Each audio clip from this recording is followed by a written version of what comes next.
Українці і українки, захисники і захисниці. Ukrainians, defenders, every year on June the 1st we celebrate Children's Day, a special day when adults pay special attention to the rights of children, safety and development of our kids.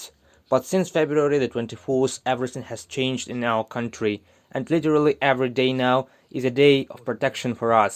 Protection of all our people, children, our future. Protection of a free country where every child can, when he or she grows up, live the life he or she wants, without coercion and oppression. Everyone sees what Russia brings to Ukraine and what it wants to bring to other European countries. Total contempt for individuals, for entire nations. The Russian state despises even its own citizens so much that they do not understand the value of human life at all. Russian soldiers kill and die themselves as if they were not people, but just dust. Dust under the feet of the owners of Russia.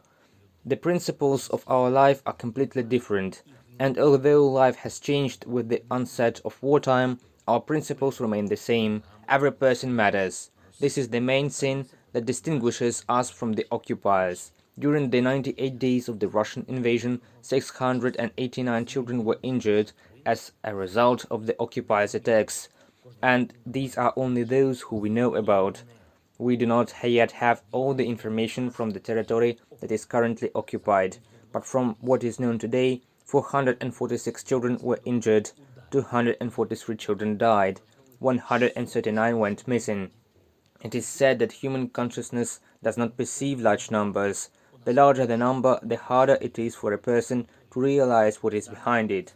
Destroyed families, little personalities who did not even have time to see what life is like little Denis from Zhytomyr region, from the village of Malinivka, who died with his whole family when a Russian plane dropped bombs on the village. Denis was less than 2 years old. Like Stepan from the village of Novi Petrivtsi, Kiev region, he was less than 3 years old when a Russian shell hit the yard. The kid was fatally wounded. Like Anya from Bucha, Kiev region, she was 14 years old. She was killed when the Russian military fired at the minibus on the road. People were just trying to escape. Anya was in that car with her mother and grandmother. They all died. Polina, she was not even 2 years old. A Russian tank fired at a house in Borodyanka, an ordinary house, with a direct hit. Polina died. Arina, Mykolaiv region. On March the 5th, she received shrapnel wounds as a result of artillery shelling. The occupiers hit the usual residential sector. She died at the hospital. Now, in June, Arina could be 4 years old. Sviatoslav from Odessa, he was 15 years old. He was killed by a Russian missile strike at a dormitory. It happened on May the 2nd. His body was retrieved from the rubble of the house. Alisa from Akhtirka, Sumy region, 7-year-old kid. She died on the second day of a full-scale war as a result of Russian artillery shelling. The occupiers simply fired at the houses.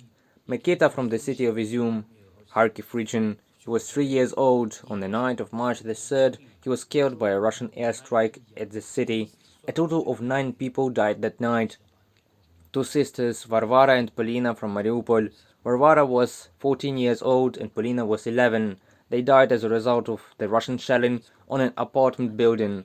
I have named only 10 children from the list of 243.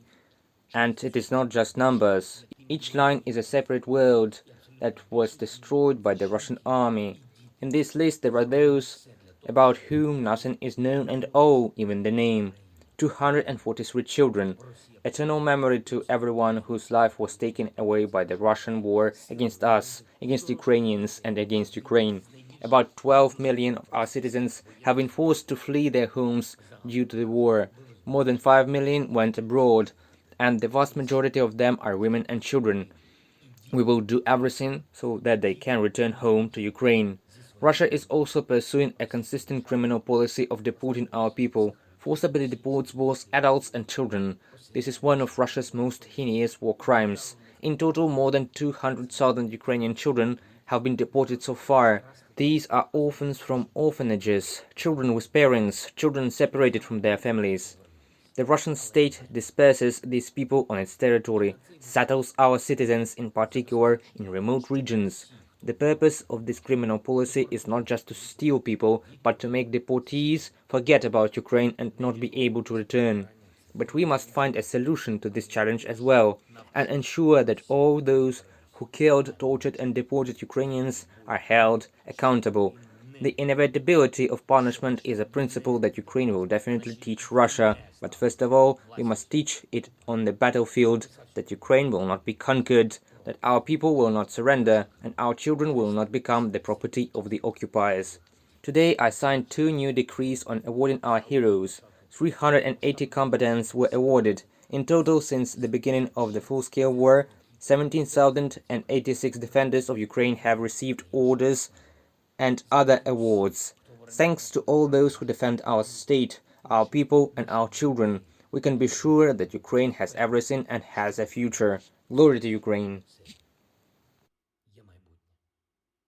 Так і буде. Слава Україні!